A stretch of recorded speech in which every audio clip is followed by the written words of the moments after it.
Во новата сезона на подкастот Хоризонт Телма, мој гостин е Филип Видановски, керамичар. Филип, здраво, добре дојде. Добро ве најдов и благодарам за поканата. Во твојата уметничка дејност се вбројуваат над 30 самостојни и групни изложби. Кон крајот на годината, во ноември, ја реализираше изложбата Куќа на порцеланот. Што беше инспирација за овој проект и кои се клучните аспекти кои ги загатнува истиот?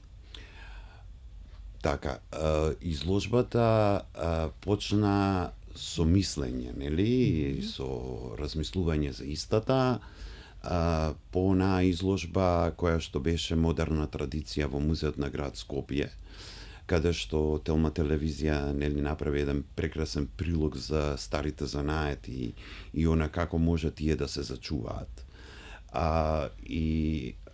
Уште тогаш со Јасминка Намичева размислувавме што следно ќе работиме.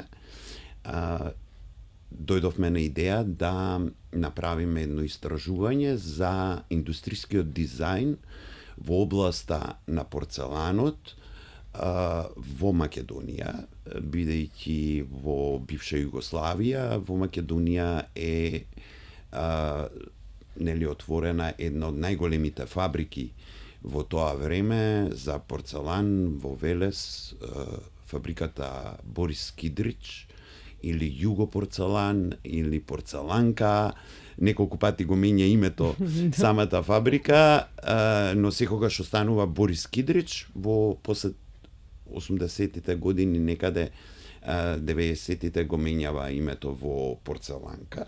Како што многу мина ја знам. Фабриката, многу позната како фабриката од Тито Велес. И ние почнавме со тоа истражување за индустрискиот дизајн и да ги истакнеме имињата на првите дизајнери во нашата држава. И кога би требало да ги истакнеме? Да. За кого станува збор? Станува збор за 6 етаблирани и образовани кадри надвор од државата, и првиот нели дизајнер воопшто уште од 54-та година Милан Терзовски, кој што за жал е починат. Останатите дизајнери се живи.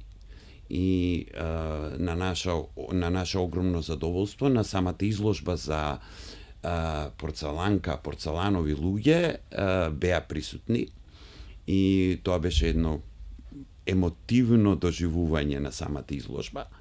И со самиот тек на истражувањата кои што ги вршевме во самата фабрика и нели по оние податоци, архиви кои што ги наоѓавме, разговори со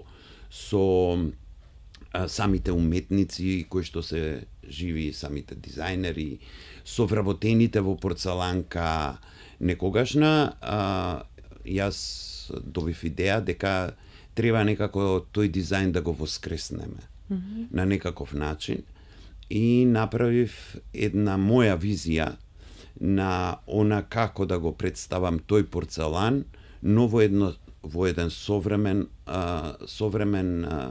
израз и сепак да е мој израз, нели како авторство мое, така да искористив предмети, искористив модели кои што веќе ги имав и претходно направено. Тоа е главата која што е до мене, од онаа моја изложба ликови и луѓе во ГТЦ која што се случи во галеријата и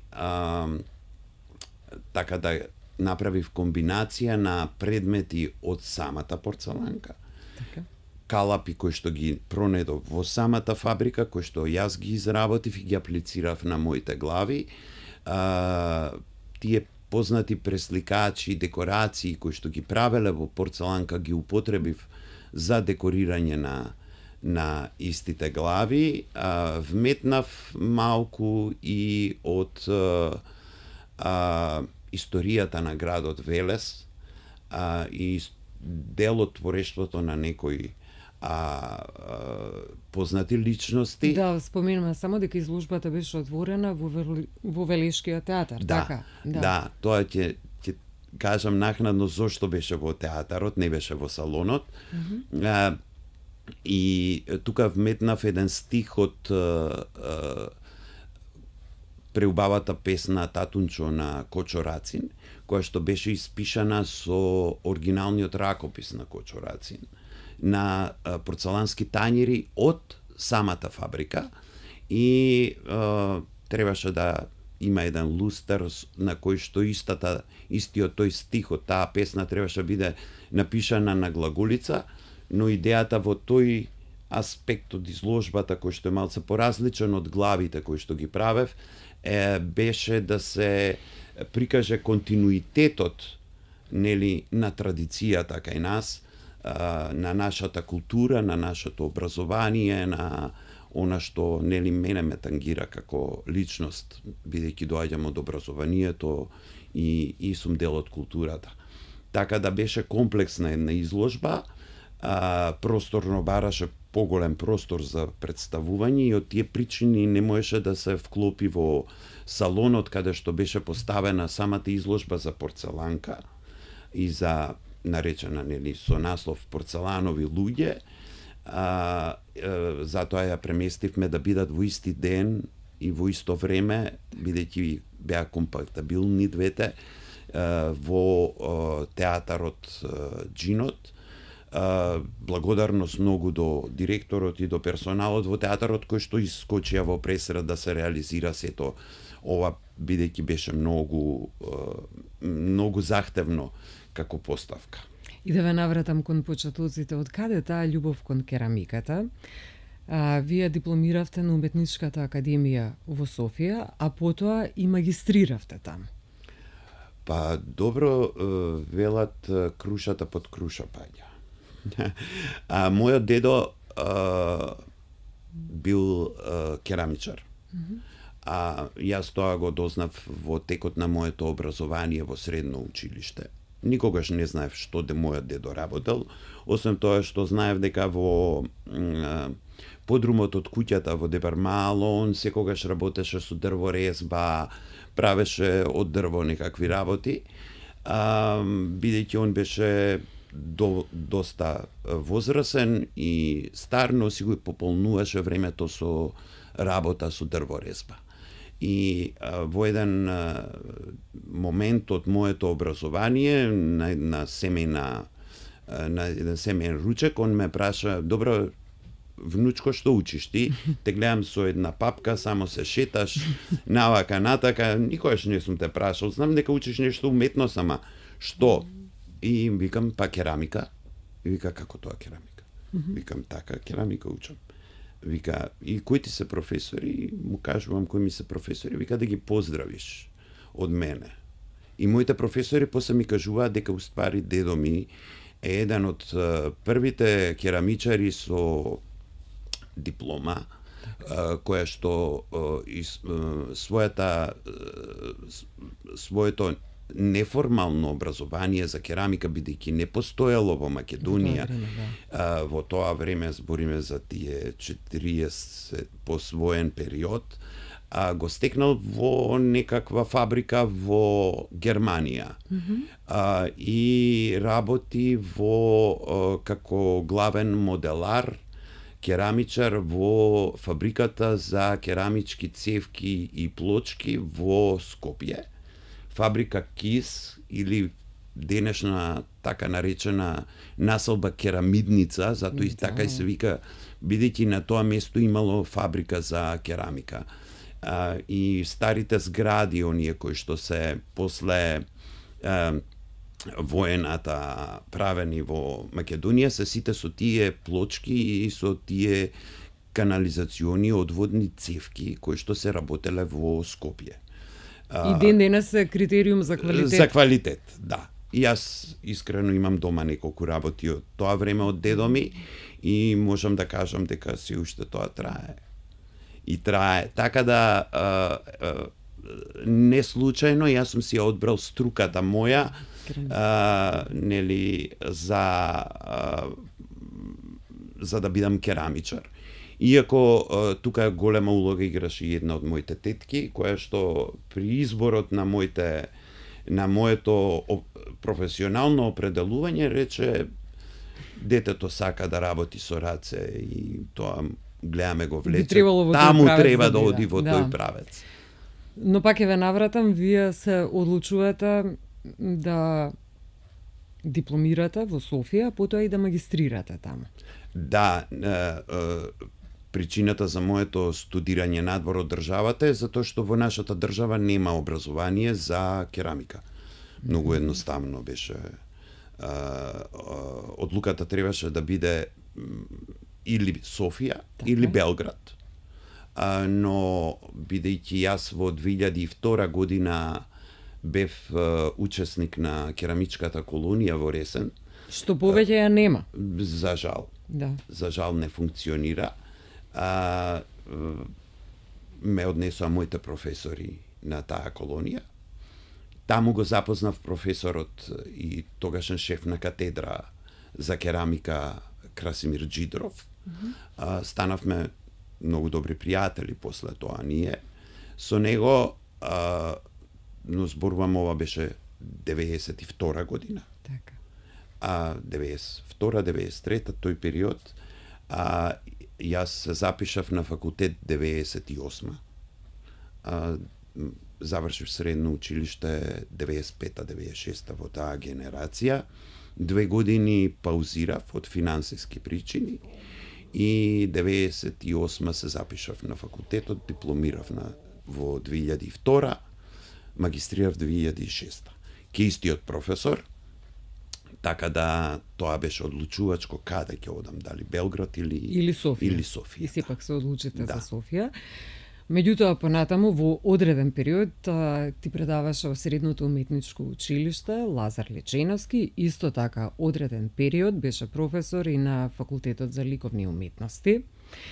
Меѓутоа, со промена на наставните содржини, згасна и тој изборен предмет за студентите на Ликовната академија. Дали имаме национална стратегија кога станува збор, еве, за керамиката? Па, Колкав е интересот на новите генерации од она што го имаш како искуство и во средното училиште и на факултетот? знаете како, значи, добар беше обидот на Факултетот за ликовни уметности да воведе да воведат насоката керамика. Затоа што керамиката како еден медиум е многу блиска за израз при вајарството, при скулптурата. И многу е убаво да студентите знаат и еден друг медиум, како може таму да се изразат. Да. И не само тие студенти, и сите останати. Керамиката е еден специфична уметност каде што во себе ги вклопува и скулптурата, и сликарството, и графиката, па и текстилот на некаков начин, така да е склоп на многу комплексен еден и научен од научен аспект керамиката спаѓа и како една наука, нели ја имаме на технолошки факултет која што се изучува како неорганска хемија и технологија на неорганска хемија, тоест технологија на керамика. Така да е специфична, ние имаме голема традиција на керамика во нашата држава. Ако земете се, нашата традиција се базира точно на керамика. Почувајќи од археологија до етнолошка керамика, па и средновековна керамика. Потоа и нели современа керамика која што за жал многу малку ја имаме во нашата држава, а е развиена на пример во нашата околина, во регионот. Тука.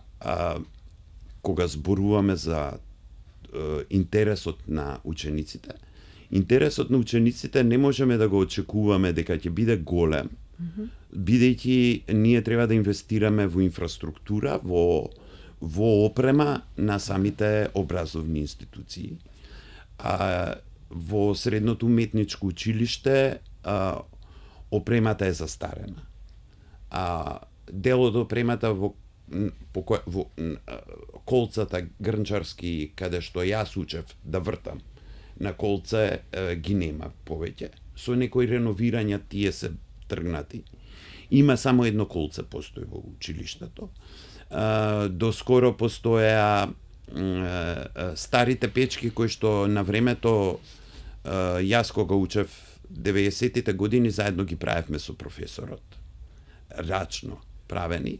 Немаше некоја современа квалитетна печка. Сега има во периодот кога јас бев професор во средното уметничко, набавивме една печка квалитетна германска која што функционира и е во одлична состојба.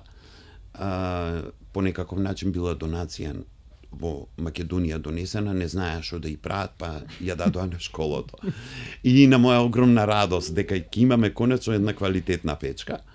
Во еден период додека бев професор таму ја користевме мојата лична печка, која што јас ја имам. Беше поставена во школото и ја користевме и за потребите на училиштето.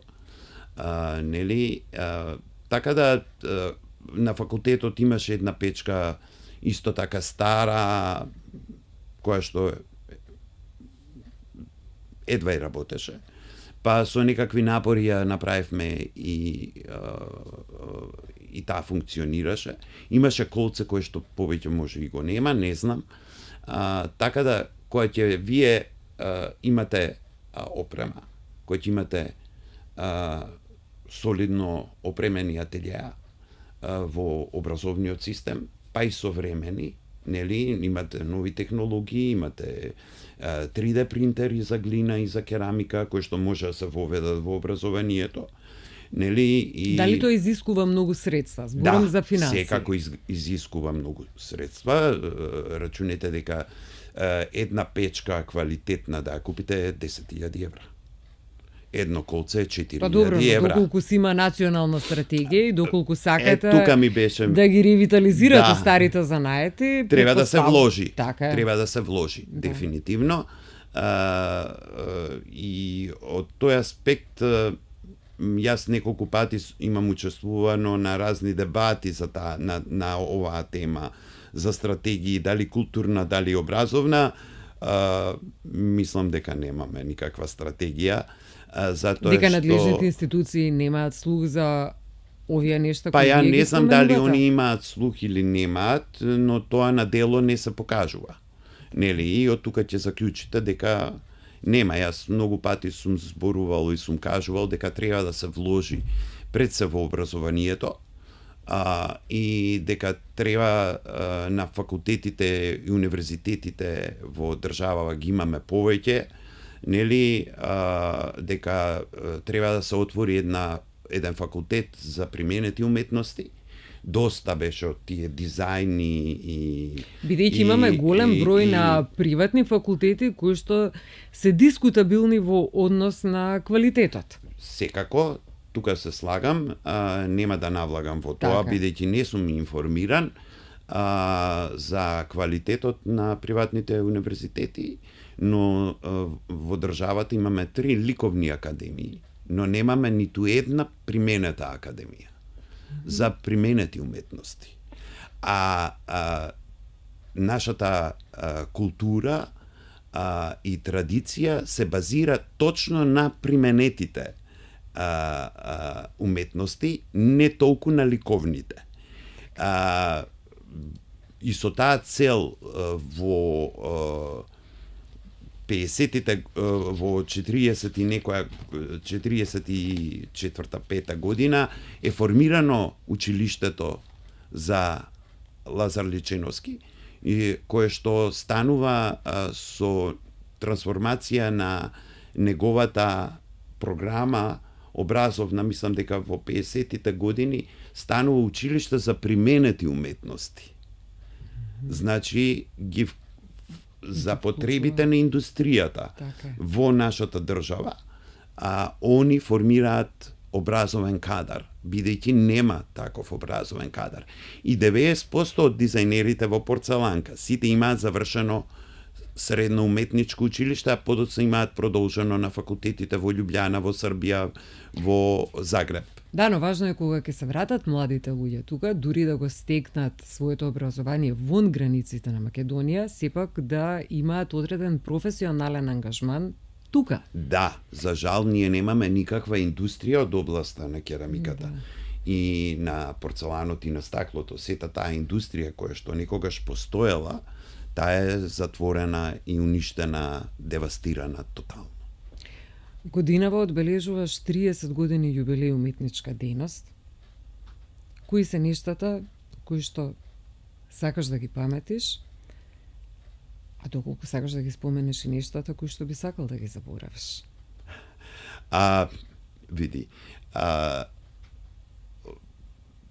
дејноста 30 години не се чувствувам толку стар за Не го реков тоа. тој јубилеј, но благодарение на одредени луѓе од областа на уметничката критика и кураторство и историчарите на уметност, морам да кажам, да спомнам една личност, Викторија Васева Димевска, која што во далечната 92 година ме откри како талент на Ресенската керамичка колонија, па подоцна во 2005 ја направи мојата прва самостојна изложба.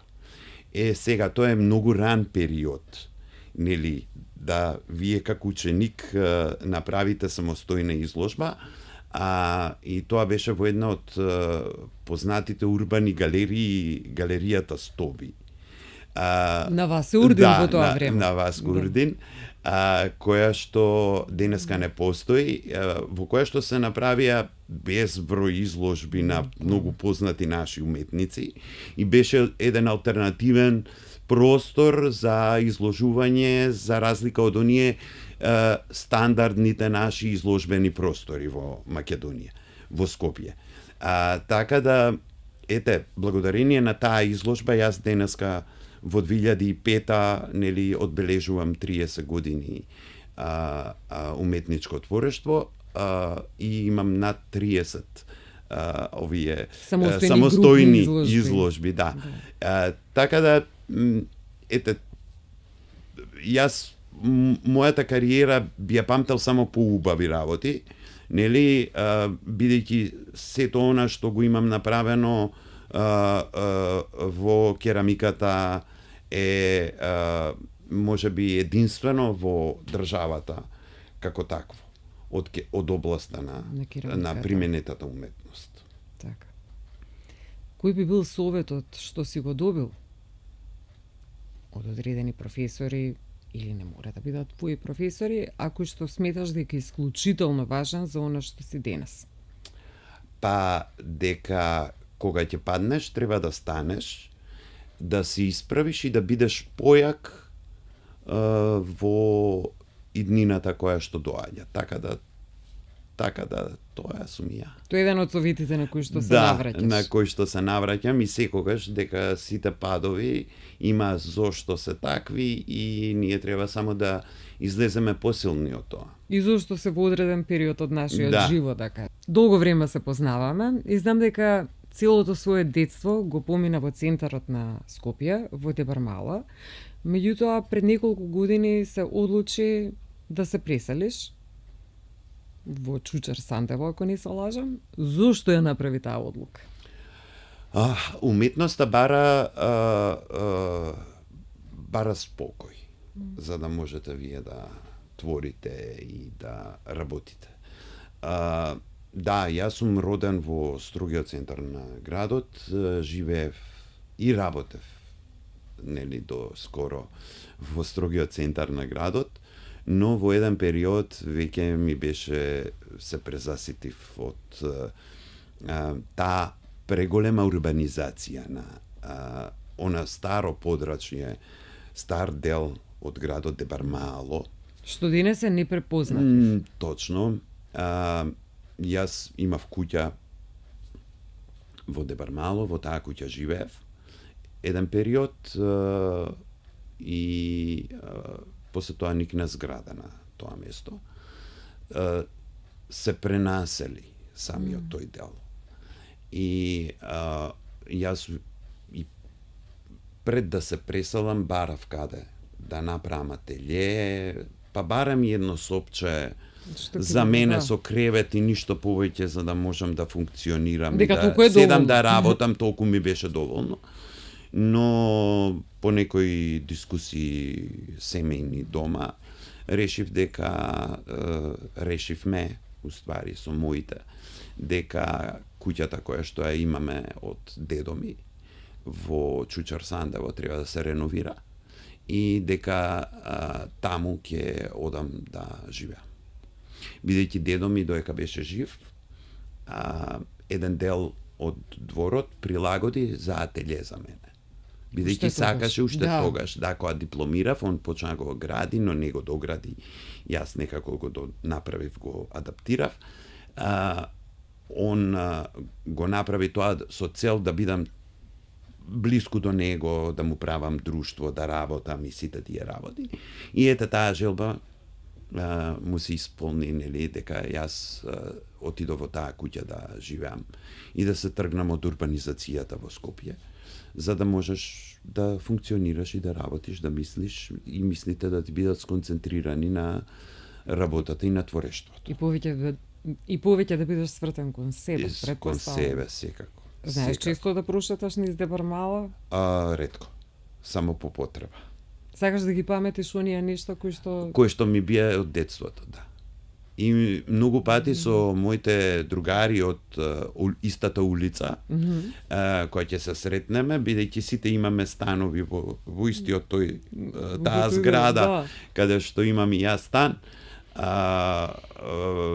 знаеме кој ќе се сретнеме да си споменеме како тоа ни беше нашето детство, како ние безгрижно игравме на улица, како мојот татко ни имаше направено кош од едната страна на улицата и кош од другата и ние на самата улица имавме направено терен на кошаркарски терен нацртано. Што денес е незамисливо во тој реон на Скопје. И имаше две бандери. Нели на бандерите беа кошевите и ние тука игравме цело време кошарка. Имаше сообраќај, имаше коли, но тие коли беа од самите куќи, од самите ние, нашите родители кои што ги возеа. Нели, и они знаеа дека ние кои играме кошарка и кои играме на улица, они знаеа да сопрат, нели, да почекаат ние да завршиме со нашето. Да, немаше ни знаци за брзината. Немаше знаци тогаш. Таа уличка во која што ја живеам е слепа уличка. Нема како сообраќај освен да дојдете до вашата врата и да се паркирате пред вратата и во дворот. Денеска таму јас не можам ни со кола да влезам во самата улица, не можам со кола да влезам од таа гужва што е тој хаос кој што е таму. Во пресрет на новата 2026 година, пошто ќе ја паметиш годината која што изминува и кои се нештата кои ги посакуваш во новата година? Па оваа година ќе паметам по сите оние убави активности кои што ми беа, нели, од областа на мојата кариера, нели. Самостојните изложби во Братислава, Словачка, групната изложба во Словачка, која што ја имав, оваа изложба за куќа на порцеланот и изложбата порцеланови луѓе како дел од истражувањето, како круна на истражувањето за фабриката порцеланка, моје огромно задоволство, пошто јас минатата година мојот роден ден го прославив во кругот на фабриката порцеланка, неостварена желба ми беше да бидам дизајнер на таа фабрика. Но ете, така се случија околностите и така видна околностите, да ете се навратам на таа порцеланка и го направиме ова истражување. Јас морам тука да спомнам дека целото истражување за порцеланка и за самата изложба работевме заедно со Јасмина Намичева, Јасмина Дамјановска и Екатерина Намичева како тим кој што го вршеше целото истражување и као круна на сето тоа, нели, ја направивме таа голема изложба на порцеланка и дефинитивно 2025 ќе ја паметам по многу убави работи. Се надевам дека 2026 ќе биде уште поуспешна и подобра година. Со нови предизвици. Да, со нови предизвици и ете јас ти донесов каталози од двете изложби. Да, Куќа на порцеланот и порцеланови луѓе, развој на индустрискиот дизајн во фабриката за порцелан Борис Кидрич, Тито Велес, еден каталог да видиш со каков дизајн ние сме се гордееле некогаш и денеска ќе се гордееме и се надевам дека таа колекција која што ние ја собравме на порцелан, која што е артефакт на некаков начин, ќе најде свој дом и тоа беше и целта на таа изложба. И ќе допре до многумина. Да направиме, да иницираме да се создаде музеј за применета уметност во нашата држава и музеј за дизајн. Што е исклучително. Да, затоа што иднината точно се базира на тој дизајн кој што нели младите сите сега сакаат да бидат дизајнери, и ете да имаат своја куќа каде што својот дизајн ќе го вдомат и ќе го представат пред јавноста, да не останат анонимуси, како што